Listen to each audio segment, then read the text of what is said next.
Mahigit 1 milyong halaga ng iligal na droga ang nakumpiska sa 3 lalaki sa isinagawang anti-illegal drug operation ng Regional Drug Enforcement Unit 6. Patrolwoman Julie Bel Albior, ibalita mo. Nakapalas ng kapulisan ng 3 binata nang maaresto sa isinagawang buy-bust operation ng Regional Police Drug Enforcement Unit 6 sa Zone 15 Barangay Calaparan, Arevalo, Iloilo City, bandang madaling araw ng Biyernes nito lamang ika-3 ng Oktubre taong kasalukuyan.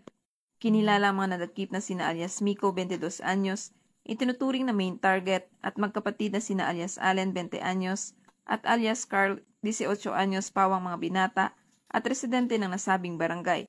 Ayon kay Police Major Marvin Villanueva, Deputy Chief ng RPDEU 6, nabilhan si alias Miko ng isang bulto ng hinihinalang shabu ng pulis na nagpanggap na pusher buyer gamit ang 12,000 pesos na marked money.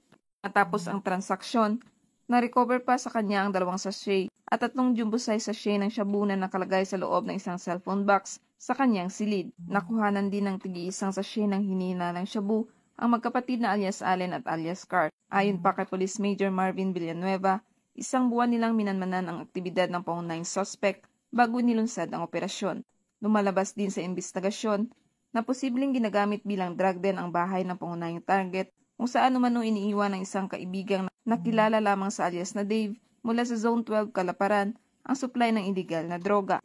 Tinatayang aabot sa humigit kumulang 170 gramo ang nakumpiskang hinihinalang shabu na may estimated standard drug price na 1,156,000 pesos.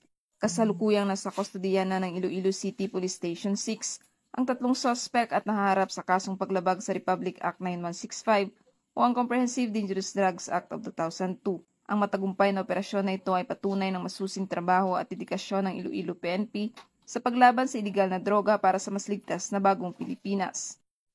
Mula dito sa Western Visayas, ako ang inyong Police News Network Correspondent, Patrolwoman Julie Bel Albior, alagad ng batas sa Tagataguyod na Balitang Pulis.